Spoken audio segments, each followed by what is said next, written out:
Welcome to another edition of Chops and Pops. It is October 18th, 2015, and all the sights and sounds to be seen and heard. You are here with us. Thank you so much for listening on our YouTube channel. I am Andy. And I'm Shane.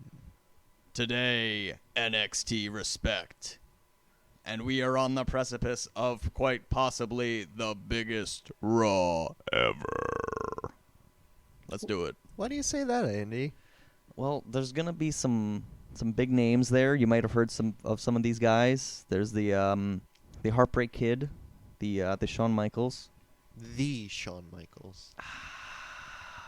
Woo! Ric Flair,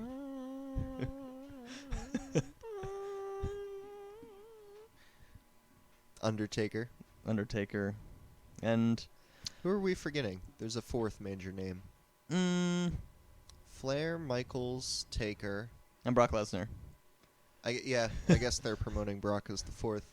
And then we have Stone Cold. Stone Cold Doing a podcast. And that's why we say it might be one of the biggest Raws in history. Because what if this is the build-up to Stone Cold versus Lesnar for WrestleMania 32, which will be the biggest event in the history of wrestling, period. Yeah, Any wrestling company. it's so many things could possibly happen tomorrow night that the idea for guessing and just like theorizing about what could possibly happen. We have to add, too, not to cut you off, but we have to add, too, it's in Dallas. Yeah, We have to not leave that out. literally anything could happen. Yeah.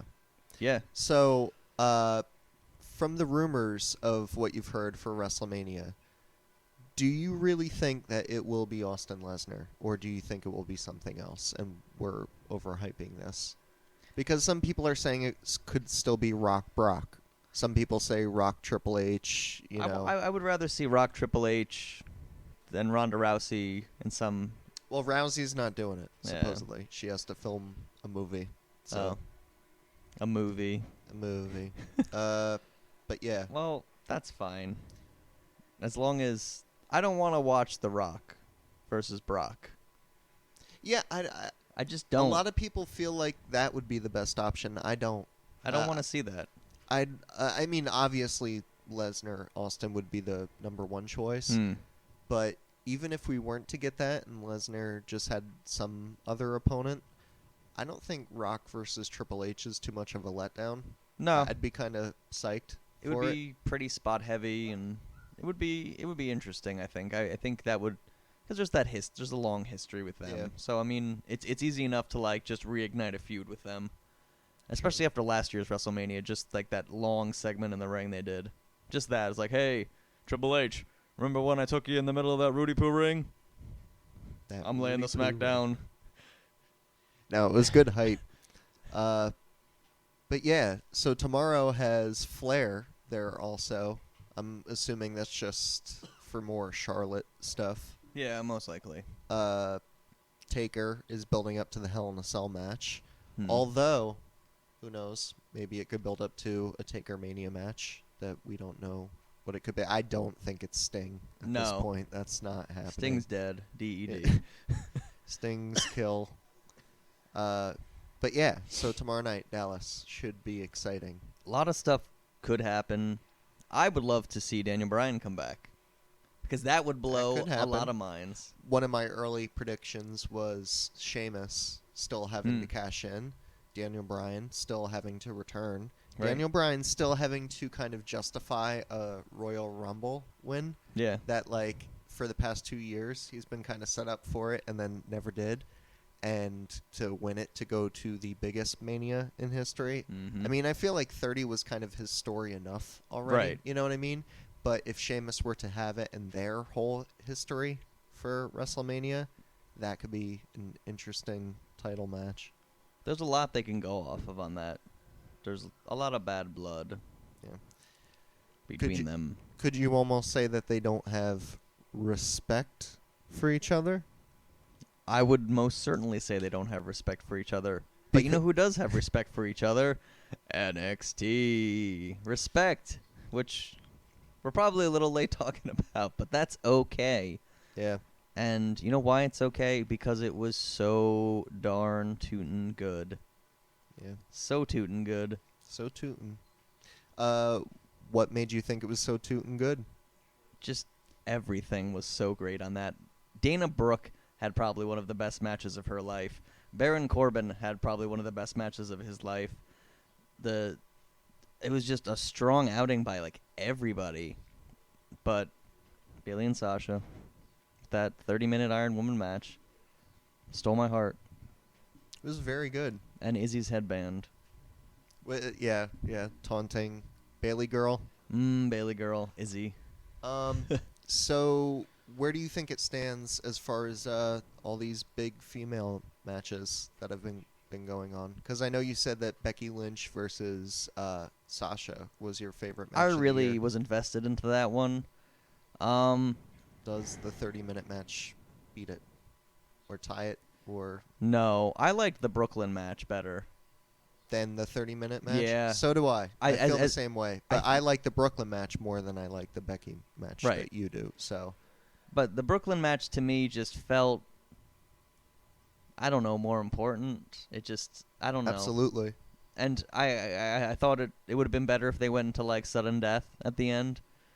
I would have liked that. I didn't like that one of the pins was just like a count out. Actually, I'm kind of forgetting part of it, but wasn't the ending cutting it very close? Wasn't the Extreme, like yeah, 1 or wasn't- 2 Wasn't it seconds. kind of It was almost after the count? it was I like feel like it was a little late. it was right before like the end. It was Yeah. actually like it almost seemed like perfect the Yeah. way it ended. It was like it was wild. Yeah. If only she It was could have very held good on. though. It was very good. It was a very good match, and But speaking of women, Asuka. Asuka. She is incredible. I wasn't even too psyched about her. Like, not to say I wasn't looking forward to her, but I just kind of didn't care. Like, I just Mhm. thought, like, whatever.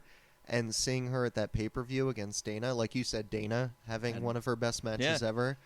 She could have just easily been squashed and been done with it, but the fact that she was like her character, and like what was she say? She has such a weird accent with everything. She's like, I crush you, and it was just like so ridiculous. But I'm like, you know what?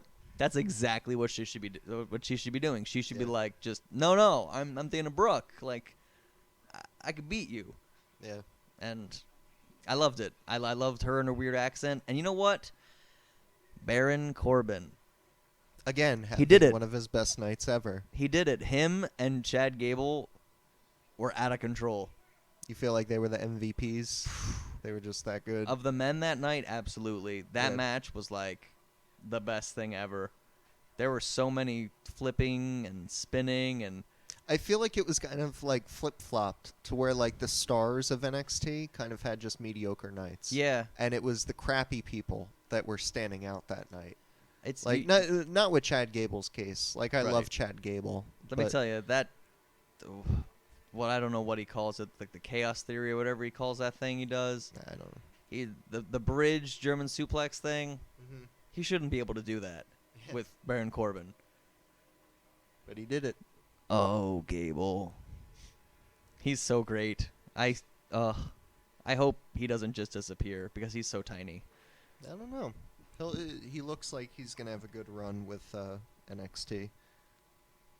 And I don't know if I hate Baron Corbin as much. I feel like even the crowd was like not booing him as much. Which, Him being heel helps. Yeah. Like that's the point. It's like, oh, if I'm supposed to hate him, this kind of works, you know? yeah. I didn't like Samoa Joe and Finn.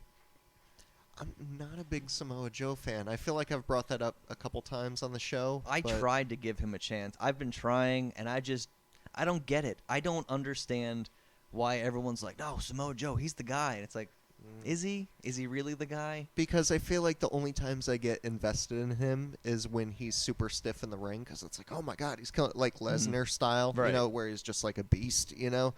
But especially after Tyson, it's like I don't like seeing him Right. stiff because he really hurts people in bad ways. So Yeah. and then the other times where he's not like that, I feel like he's very boring in the ring. I don't know. I've never been a big Joe fan. The quick punching thing, I don't get it. Yeah. There's a lot of guys that are going to be in NXT soon, so it's interesting to see where everything goes. Poor Solomon Crow. Yeah. He's going to be taking some time. Right. I still believe in him very strongly. I think just think he has it. I just don't think the hacker thing worked. He's just so good in the ring, but his promo work still needs so much work, you know? Yeah. But that's a whole different conversation. Let's chop people. Let's chop people. Chop them up. We're going to chop some people. Yep. Oh, actually, my chop of the week is a good one. So excellent. I'm excited to chop some people. Let's take it to the big show.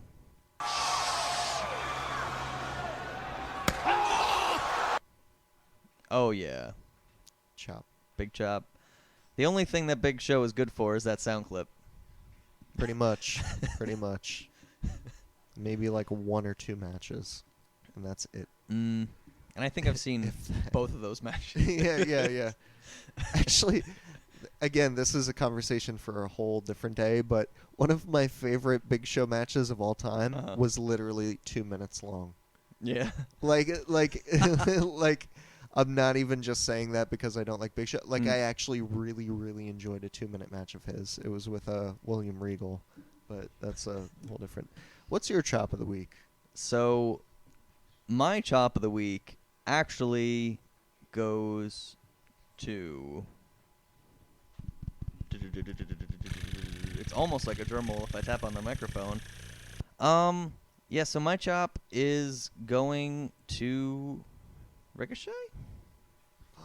Why? Because he signed a 7-year contract with Lucha Underground, and now I can't see him on WWE TV, and that makes me very sad. I mean, I love him as Prince Puma. He's tremendous. Yeah, would you really want to lose him from Lucha Underground? You know?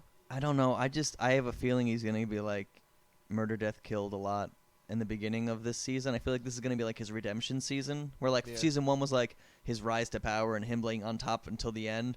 And now I feel like he has to, like, go on the hero's journey. It's like Dark Knight Rises. Exactly. It's like where he's at the bottom of the pit right now. And he has to rise again. Yep. Without the creepy chanting. You know what? There might be actually chanting in Lucha Underground that actually that fits with Lucha Underground. Because I was going to say, it could be very cool to see Ricochet hit a 630 on NXT television. But I feel like Prince Puma is just such a good character that I don't want to see that end. So it's a selfish chop on my part. I'm just angry at him. Or just you know what? It's not so much a selfish chop. It's also justified in the sense that you're just chopping the idea of no indie wrestler should be dumb enough. Right. Well, actually, 7 years. I want to take that back because I don't want to say I'm calling Ricochet a dumb person. It's just, I mean, I guess from his standpoint, it's like, well, Lucha Underground was like, it was probably great for him to be in Lucha Underground. Yeah, Lucha Underground's one of the coolest things going on in wrestling, so I can't really blame him. He's not dumb for doing that. But anybody who ties down to something 7 years long that far in the future, if they're considering a WWE career at some point in the future, not a smart move. No. So I'm sorry, Ricochet, but that's what you got. Okay. Sorry. My chop of the week is a good one, and you haven't caught up on Raw yet. No. Have you? Okay. Then you're not going to get this one, but believe me, any of the listeners who saw Monday Night Raw totally understand what I'm talking about. Roman Reigns cut a repug promo. Oh, no. It's worthy of stealing Peter Rosenberg's term, repug. Was it as bad as Suffering Succotash? It was. Maybe worse. But not in terms of that type of ridiculous style. Right. He froze up because they were doing the what chants, and he just completely lost himself and couldn't continue. Oh, no. And his recovery was very poor, and also began stuttering, and it didn't help him at all. And it was painful to watch. And then they made him repeat the same thing at SmackDown and do it again as a promo. But at least that's taped, and you know. But him getting startled on Raw during his promo was just. I think what made it worse too was that it was long. Right. It was like 10 minutes. Oh, wow. So it was just like. dragging and dragging. But He did so well, like, the week ago when he was just like, Hell in a Cell. It's like, wow, that's great. Well, That was actually, the best promo ever. It's funny. I didn't think of that, but the week beforehand, his promo was literally 4 words long. And it was the best. So maybe they should keep it that way if that's what happens when he gets put out in a ring for a long That's what period made of time. him so great in the Shield. Like, you believed in him because Seth would be talking, and then Dean would say something crazy, and then he'd be like, and you could believe that. And it's like, oh, okay, this big strong guy just said something in a deep voice. I guess I should believe that. That's actually the way that you should book a lot of like bigger, strong, like monster type guys. Is they should talk as little as possible because it makes them more intimidating, and they usually have some sort of mouthpiece, whether Right. it's a manager or tag partner or Look at Brock third Lesnar. Shield member. When Brock Lesnar talks, it's awful. What And did he say? What did he say at Beast in the East? He said, "I'm coming for you, boy. I'm coming hard," which is just ridiculous. He should not be talking ever. They should be like, Brock, what do you think? Stop, bro. And he should just like smile and walk away. Yeah. And that should be it. Or like do like like the tongue out laugh Right. that he does. Or that ridiculous face he made at SummerSlam. Uh, And he has like the best mouthpiece in the business, Yeah. period. Like Paul Heyman is the best promo cutter ever. Brock Lesnar. Let's, Well, let's pop. we're gonna brighten things up a little bit with maybe, just maybe, some. Actually, let me prepare myself for this because this is always super. For us, not for you, but for us, it's like Let hell. me take my headphones off. Yes. Listeners, take off your headphones.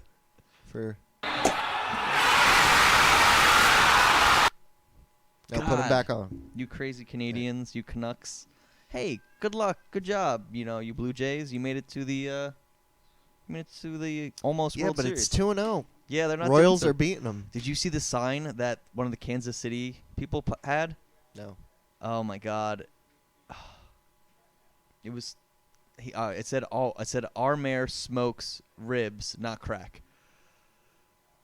It's fantastic. Which, if you know anything about Toronto, Rob Ford, notorious crack smoker.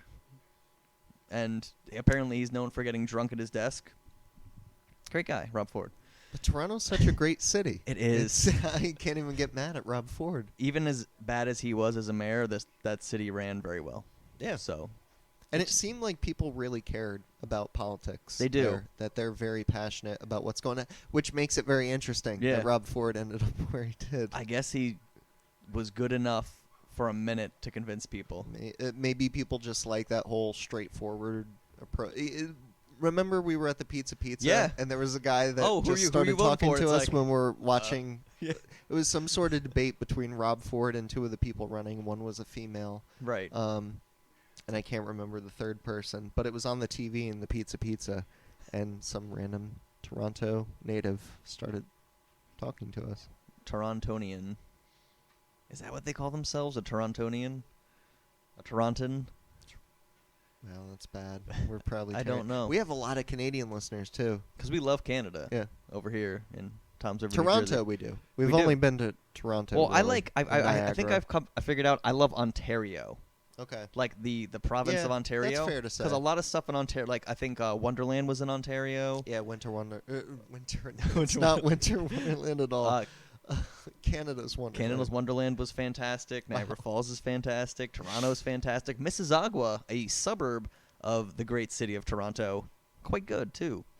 And there's actually an indie promotion from Toronto called Smash Wrestling that Nice. a lot of big indie guys wrestle it, like Tommaso Ciampa, Johnny wow. Gargano. They wrestle for Smash. Chris Hero. Oh wow. Yeah, I've wanted to catch them on our trips to Toronto.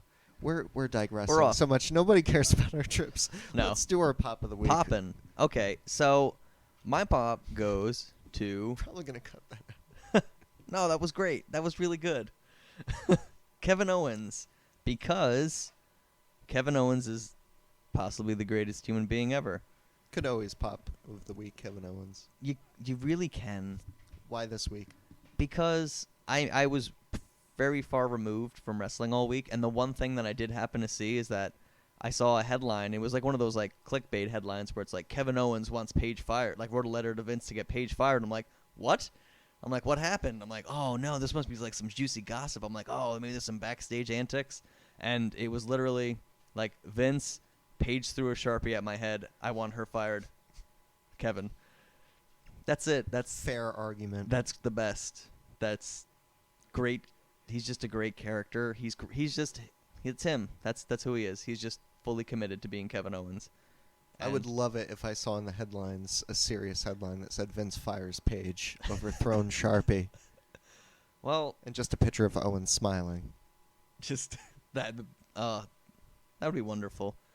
Paige isn't doing anything great right now. People have been making the argument that she is being buried right now because she, what did she do? She like cursed or something. She dropped an F-bomb. Really? On some type of interview she did. And people are saying she's being buried because of it. But I don't know. I don't believe it. She's supposed to do a Conan appearance in the next week or so. So I don't think you're being buried if you're getting booked on Conan, you know? Well, she is in that movie, the Christmas movie coming up with The Miz. Santa's Little Helper. We need to... That's going to happen. Watch that. We tried to get through the Miz movie. I finally got through it. And it was awful. It was... I'll never get that time back. And it was so bad. And it wasn't even like The Miz was that bad. Like, he wasn't that bad in the movie. Because he wasn't really in the movie that much. He was just there. But the movie itself... It was bad. Was just that bad. It was like, oh, you like New Jersey stereotypes? Here's every single one. You don't have to convince me on that. My pop of the week, though. I'm just going to be straight with you. Summer Rae played a special referee role during a Dolph Ziggler match with Rusev. My pop of the week is going to the referee outfit that Summer Rae wore. It was incredible. If you caught it, I can't even remember if it was Raw or SmackDown. I want to say it was SmackDown, but maybe Raw? I don't know. I don't remember the show. I remember her outfit. Yeah. Right. It was incredible. My pop of the week is Summer Rae as a ref. Please do it again. I won't complain. I'd like to see her do something other than just what she's doing lately. I think now that the engagement thing came out about Lana and Rusev in real life, they're going to move on past this storyline finally. Which is good because it's been going nowhere. Right. And Summer Rae's better than that. And she is. That long pause wasn't because I didn't agree with you. I was trying to drink. No, she did the camel clutch, and it was intense. She's good in the ring. She really Don't get me wrong. She's had embarrassing moments, but I don't know. I'm more positive on her. I think she can actually really go in the ring when she wants to and has a good night, you know? Well, she was good in NXT for a while. Yeah. With the BFFs. She started that whole thing with Charlotte and Sasha. Yeah. With the BFFs. So, yeah, she doesn't really get credit for that. No, she does not. Well, I guess they brought her up too fast, and then she wasn't able to really be part of the... Right. She wasn't seen that way. Yeah. But she was seen as Fandango's new dancer. Which wasn't a bad role. No. But I really wish she would have gotten the Mania spot. She was his manager after WrestleMania. So if you go back and watch Fandango's big moment with Jericho, it's that random brunette that was just some college chick. Well, it could have been Eva Marie, so... That's true. It could have been worse. Speaking of Eva Marie, could talk about NXT TV, but the show's over. So let's just end the show, even though we have more to talk about. I don't know what sense that makes. No. I mean, I know there's more to talk about, but I guess we're out of time. So I guess you should just watch our stuff or something. All right, bye. Bye. But wait, there's more! Billy Mays coming down from heaven with that 1995. Yeah. Was it believable that the show was going to end when we have more? I don't think it's ever been believable, ever. I think there was one time where it was believable. Maybe. And it was like... Because it just flowed so organically. And that was back when the sound board was, like, easier to access. So I don't have to, like, talk a little bit before I do it. Gotcha. Well, the more that we have to talk about, NXT television this past week was very, very good. They had that battle royal for the number one contender spot, which Apollo Crews ended up winning. Oh. There was a hilarious skit between Asuka and Dana Brooke of patting her on the head in the medical room, and just fantastic. What else? Oh, there was promos for the Battle Royal where it was just like backstage shots of everyone, like Ty Dillinger, Apollo Crews, I think Tyler Breeze, Rhino, and it was just very reminiscent of ECW television. Like, it just reminded me of like watching an old ECW episode of TV, Right. which is a good thing. That's a Right. compliment. But just very good. But I wanted to bring it up because you talked about Eva Marie, and there was a video message sent in from Eva Marie from Paris on this week's NXT TV. But supposedly, there's rumors that she had a match with Bayley at a house show in Orlando, which you just came back from. Yes. And people are saying she was incredible.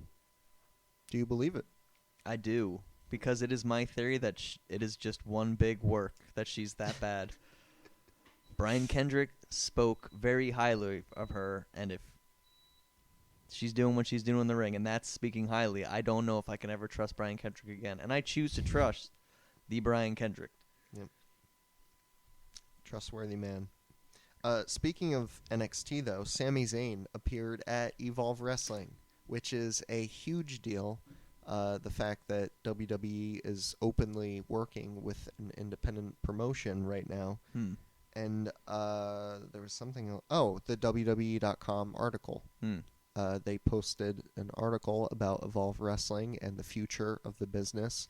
I think it said the top 5 wrestlers in Evolve, which I believe it was Timothy Thatcher, which is their champion, Drew Gulak,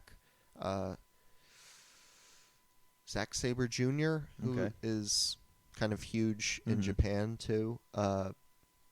Probably Johnny Gargano, because he's wrestling in Evolve, and somebody else I'm forgetting. But how do you feel about them working with a company? I like that because I feel like other people might feel like they're not poaching as much, and if they're going to kind of use Evolve as like a pre-NXT.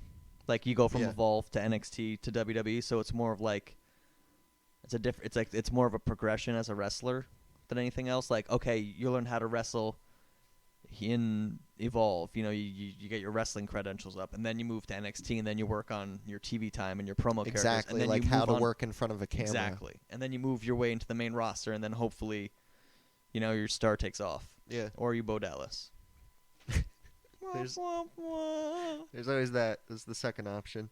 But it's almost like going back to what they were doing before with OVW, where like guys like Cena, Orton, and Lesnar, and Shelton Benjamin, when they were training in 2002, they were basically wrestling at a farm. Like, it was in this like barn area, like in front of 20 people. It's like that's kind of where Evolve's at, of being at these small venues where they're great and they have amazing talent, but the turnout is usually no more than like 100 people. So yeah, it's like how you put it, where they learn how to wrestle. It's in front of a small audience, then they move to TV if they get signed to NXT. Yeah. And NXT is a big deal. It is a big so deal. big. As one of the only other things related to NXT to bring up, Ricochet, you brought up already for your chop of the week, because WWE supposedly now had interest in Ricochet, and that's why it was brought up again that he has a 7-year contract. They found out he's roommates with Apollo Crews in real life in Orlando, and thought, why is Ricochet not at the Performance Center? You might say it's almost too easy. See, because that's what he says. He says, Too easy. Too easy. yeah, it sucks. I asked the wrestling gods to fix that. How do you feel about Apollo Crews getting a world title shot now? Or I don't. NXT title shot? I don't think he's ready yet. No? No, His promos also need they're not. work. He did the one thing in preparation for Respect with like Tyler Breeze, and he like blocked his way in the hallway, Mhm. and that was like a dick thing to do. Like he's supposed to be the face, and that's just like a dick thing to do. Don't be a bully. Yeah. Be a star. He's being a bully, and he's supposed to be a good guy. So it's like, no, Tyler, please, this way. And you should like pat him on the back, like give him a shoulder massage, and they'd be like, I'm gonna be in the ring. It's gonna be too easy. That's what should happen. Maybe not as like whispery. I don't know. I like the whisper. I think that's intimidating. You know what? When Gordon Ramsay does it in Hell's Kitchen, it's terrifying because he gets some. He's like, no, you, come here. He leans in close and he's like, get out. And I'm like, chef, get out! And then he just like screams, and it's terrifying. I want that, but not like I don't want like a wrestling chef, you know. Because I'm sure that's happened at some point. I'm trying to think if that was ever a gimmick. Was there ever a wrestling chef? I don't... Like, if there was, there would be, like, promos of the guy cooking in the kitchen, and I don't remember a wrestler... Was there, like, somebody cooking? No. I don't think so. Maybe we're onto something. They've had a lot. They've had a fryer. They've had, the garbage man. They've had the Mountie. Well, the garbage man. Wait, who was the fryer? He had like one match. He was literally a friar, like a brown like friar from like Friar John from like Robin Hood, like brown cloak, like shaved top, hair on the sides, big fat guy. Yeah, There was. he had what they just posted on WWE like 5 people who only had one match, and it was like ridiculous. They had the magician. They had the magician wrestler, like I don't remember that Phantasmo or whatever. He had Oh, one that's match. yeah. Phantasmo sounds familiar. He a walked little down. His cane was on fire, and then he spun it, and the fire was out. And then he like was gonna attack him, and he like threw like spider webs at him, and it was just ridiculous. It was like really ridiculous. Good segue. Speaking of ridiculous, time to cut some jokes. TNA Yeah. has a TNA. world title tournament right now. Matt Hardy vacated the world title due to some legal issue storyline BS. And Well, it's Dixie Carter and Ethan Carter. They're like somehow in cahoots. well, no, they hate each other now. Really? Yeah, she turned on EC3 and screwed him. Oh no. Yeah, so they have a world title tournament, and basically everyone is... I need to stop saying basically. I say basically all the time on almost every show, like half a dozen times. That's okay though. It's a good word. It's basically said too much. Basically. But Literally. the world title tournament consists of everybody on the roster, and the way the tournament is set up is for 4 wrestlers to be part of each category, and the categories are separated into like X Division people, former world champions, tag team wrestlers, and there's even a category for knockouts. So there are women that are fighting right now to become the world champion. Not the women's world championship or the knockouts Just the world overall championship. world champion. The overall world champion women are getting a shot at it right Tyrus now. versus Gail Kim. Could be. That could be down the future. I would believe it if it was like Karma versus Tyrus. She's in it. Awesome Kong is one of the 4. That's and the right. other Awesome. And TNH is Awesome Kong. right. The other 3 are Brooke Mhm. Tessmacher, Gail Kim, and I want to say Taryn Terrell. It's either Taryn Terrell or Jade. I can't remember. One of the Dollhouse people. But yeah, do you have anything to say about the world title tournament itself? Or who might win? And I hope not Tyrus, because I don't like his face. he sucks. He He does- and his- knocked out Neville's teeth. Yeah, he did. He like knocked his teeth out and then just like left, and that's it. Like that's the last thing he did. He's like, nobody even cares about me. Break your teeth, British guy. A big angry guy. Well, if we're going to speak about jokes in wrestling, Sin Cara, the original Sin Cara, the original one, who's been in Mexico, he's leaving AAA due to Alberto Del Rio heat, or Alberto El Patron heat. Say it ain't Supposedly. so. Yeah, stems back to when the original Sin Cara dislocated his finger doing a suicide dive. They've hated each other ever since, supposedly. And now the original Sin Cara, who was going under the name... Andy? Mystices. Yeah, I can never say it. Mystices. Mystices. He's going back to CMLL, and he's going to bring his brothers with him, who are also wrestling in AAA, and he's changing his name back to Mystico. Which is much easier to say. much easier. Too many Z's. How do you feel Mystices. about it? You obviously don't watch any Mexican I wrestling. don't. I don't really either, but you're aware of these I'm aware people. of these people. And my favorite thing that Sin Cara has ever done was Sin Cara Mania. It was the greatest. You mean Botchamania with Sin Cara in it. It was Sin Cara Mania. Just like Steiner Mania. Right. It was just 11 minutes of him being terrible and just Alberto just beating the hell out of him, which was great.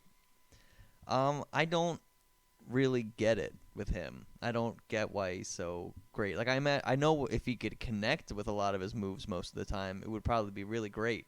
Like, do you think it's people just kind of being harsh? Like, he really does botch every Everything. match. Like, even once he's gone back to Mexico at Triple Mania this year in August, there was this horrible table spot that he botched with Rey Mysterio. They had their big match, and I was actually kind of looking forward to it. And it's even still hard to watch to try to get past those audio issues that AAA was having, where it was just unbearable.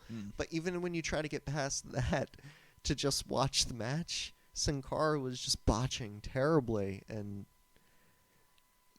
you get the reputation for a reason, you know? He gets no sympathy. Yeah. Well, I don't really watch CMLL. I've tried to check out AAA every once in a while.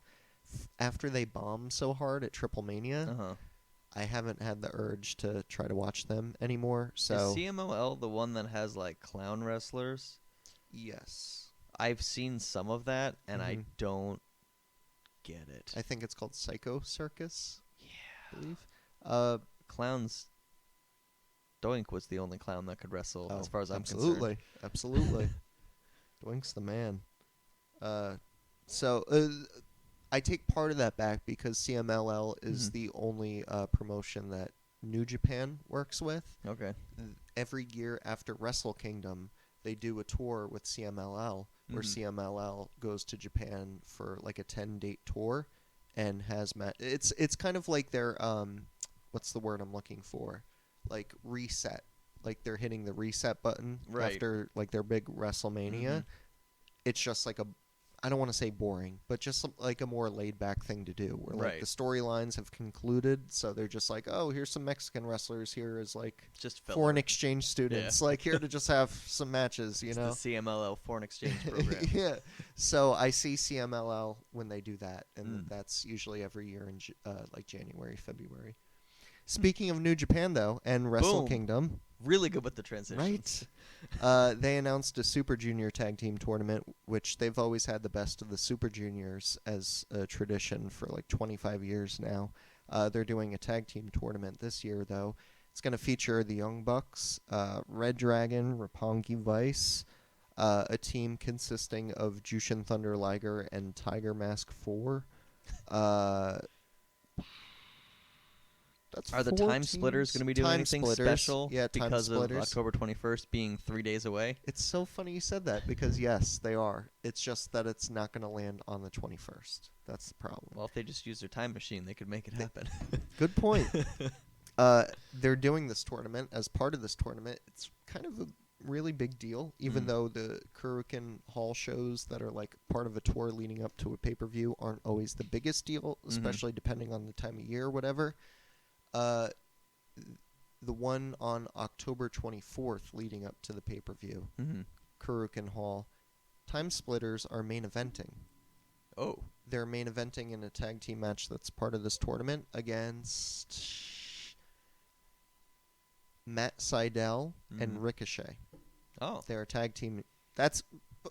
boom. That's tag team 6. I was trying to name everybody, and I was forgetting who was part of it, but that's 6 teams. 5 or 6. That I've named so far. I can't remember the other 2. Super Junior. Maybe David Finlay?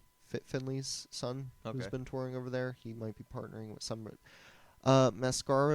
Mascara Dorada.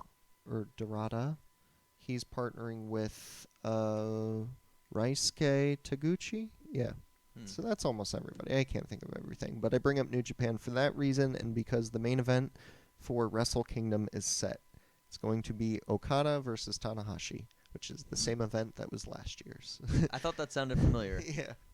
So Okada retained the title. Rock Cena 2. It kind of is. I don't know if Rock Cena is the exact analogy that I would use, but they are kind of like the Rock Austin of their own generation, which people probably hate me for saying that because people hate Tanahashi, and I understand. He's like the John Cena of New Japan. It's like, LOL, Tanahashi wins. But Okada is so awesome and so cool, and he's going to avenge his loss from last year. So that's one of the only good things about this year. You need to watch Wrestle Kingdom this year. I need to watch last year's Wrestle Kingdom. You do.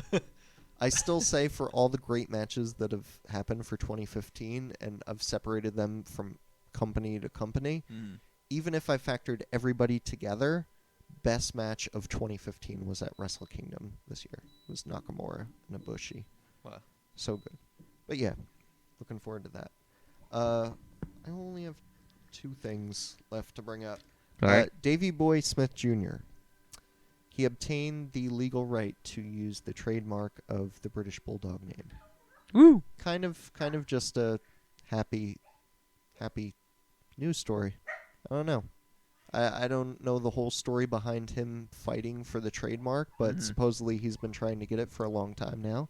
Finally got it, and we are going to have British Bulldog Davey Boy Smith Jr. back. I wonder. Do you think he'll come back? Do you think he'll come back to the WWE and I don't think he under needs the moniker? to. He doesn't really need to. I mean, if he did, he would have a good run, I would hope. He's good enough for a good run. Right. But he's so successful in Japan and in the indies, he doesn't really need it. He's in the Killer Elite Squad with Lance Archer, and they have the heavyweight tag team titles in Noah, and they've also had runs in New Japan, and he's good. But how do you feel about like that happy story of... That's happy. Right. That's good, especially with everything that happened with, his father and all that stuff. You know. It's good. It's good. It's good. Something good to come out of it. Well, last thing to bring up, and I saved it for last because it's CZW. Woo. Cage of Death is coming up, and the main event is set, and it is going to be Matt Tremont versus AR Fox versus Devin Moore versus Masada in a 4-way match inside the Cage of Death. Oh, God. So what that means to me is that with 4 people thrown in there, I feel like that just means they are setting up for a lot of spots for people to... Grimace set? Basically, see, I'm using basically get hurt. Yeah. They're going to get hurt. People are going to get dead. Do you think you are going to make it out to Cage of Death this year? I don't know. I tried watching it. Do you think you can handle it? I tried watching it, and I was like, I don't know if I can do this. What one did you try watching? It was like a year or 2 ago. You had it on in, like, the kitchen. And, like... maybe that was 2012's. That was Matt Tremont, actually, with DJ Hyde. Originally, it was supposed to be Matt Tremont versus Nick Gage. Everybody was really excited for it, including me. Nick Gage got arrested again and is back in prison. So it can't happen. But that would have been great. And maybe in 4 years, we'll get that match.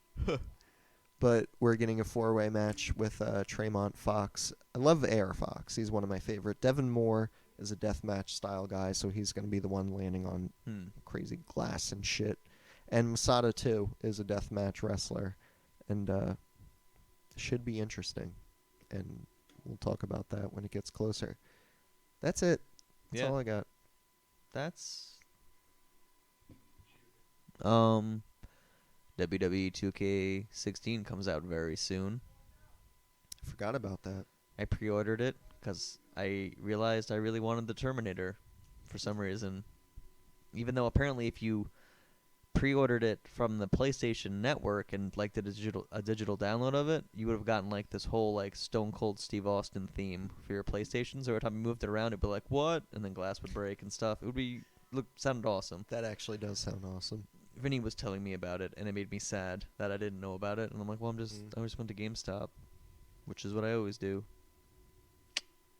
Well, Thanksgiving is usually my day of the year for video games, so I feel like we should just binge play WWE 2K. Ooh.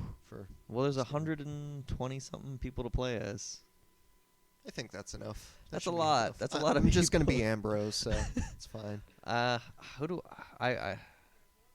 I like playing as like the older characters a lot, just because I love their entrance. Warrior. Yeah, but you know what? He's actually kind of a boring character to play as. He has like 5 moves. He punches you. He kicks you. He does he off the rope. Basically, the 5 moves of doom. Right. Basically that. That's all you need. That's really it. That's how long Warrior matches were. God, that's so sad. Like it's really sad is like you download like the Path of the Warrior like DLC story like showcase mode for like the thing, you're like, oh, this is gonna be so great, and like most of the matches are like quick time events. So like you fight Honky Tonk Man and it's like push triangle now. Oh my God, you just ran over Honky Tonk. You just beat you're Honky not Tonk doing Man. much. Or it's just like dumb stuff. But there was the one match they did have. I think they had a match where you fought Andre the Giant and you got to slam him, which was cool. That was a good moment. We'll see. We'll see how the video game turns out. I hope it's better than last year. They made it way too complicated with the controls. Seemed that way. I didn't play it much, but from what I played, it was a little tough. I miss the arcade style of like the older like just Raw, button SmackDown. mashing. Yeah, attitude. Like you hit a couple buttons and like they tell you what the finisher is and you do the finisher and that's it. Like you build up a gauge. Oh, good, you can use your finisher now. Done. We still need to make an episode where we just drink ourselves stupid and play some old school wrestling video games. I have so many old school wrestling video games that I've been do buying. that. I even have Japanese wrestling video games. Then with what, New Japan? I don't know. I can't read it. All right. Then it has like Hulk Hogan and like Ultimate Warrior in it, but not Hulk Hogan and Ultimate Warrior, but people that look like Hulk Hogan and Ultimate Warrior. Do you remember any of the Japanese names? Nothing is in English. Okay. I actually have no idea how I even got into a match, and all I know is that the buttons don't do anything. I feel like I could hit all the buttons, and I'm not throwing one punch, and then randomly I'll do like a suplex. Okay. We need to play some of these games. That will be an upcoming episode. Speaking of episodes, this is episode number 30. Woo! Just to throw that out there. We did it. We're getting there. We're getting up there. Slowly. We're still new. But we are. Yeah. We're actually much closer to a year than I thought we would be. Yeah. Well, what kind of works for it being a weekly show and 52 weeks in a year? Our 50th show will land the same time as our 1-year anniversary. Woo! So, and that'll be the build up to Mania, which brings this all full circle because tomorrow night, Monday Night Raw, we will be talking about that next week for sure. I'm sure things are going to happen. And Hell in a Cell is next week. It is. We'll do our live review. Are you excited for Hell in a Cell? Not so much. Because I don't really. There's not a That's whole lot. why we didn't talk about it. Yeah, there's not a whole lot that I really just. I don't know. Like, I don't want to see Brock Lesnar murder The Undertaker. I mean, Kane. Yeah, Kane. Like, they're trying to build Kane up as like this like actual like threat, and it's like. And Owens Ryback. It's like, but you know what? Yeah, their match wasn't that bad at the Night Champions. It wasn't, but I feel like part of the excitement of that match was just the fact that Owens won, and so the fact that that's out of the way, I'm excited to see Owens wrestle. I don't know if Ryback is the person I'm looking forward to him fighting, but New Day and Dudley's, are they fighting again? Yeah, they are, think right? So. You know, I think it's going to be just that's entertaining. Held off again because I think they really are building up to a TLC match for TLC. So it's they should be held off for a while. But we'll talk about Hell in a Cell next week. But yeah, that's it. That actually is it for us here at Chops and Pops. Hit the like button. hit the subscribe button. If you want to email us, you can email us at chopsandpopspodcast@gmail.com. Yes, that's right. Chopsandpopspodcast. Say that one more time. At gmail.com. And we have a Twitter at chopsandpops. Andrew usually takes care of that, but Andrew is being a good son and is out to dinner with his father on this evening. He's a good boy, that He Andrew. is a good boy. He's a nice boy. He eats his vegetables. He goes out. He's a good boy. He's a good boy. So, with all that said and done, I am Andy. Just check me out here on Chops and Pops because this is the thing I keep up with more than anything else. So yeah. And I'm Shane. See you next week for Hell in a Cell. Yes. Oh, Windows.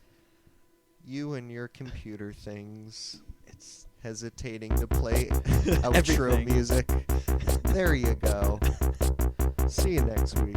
in a Mac.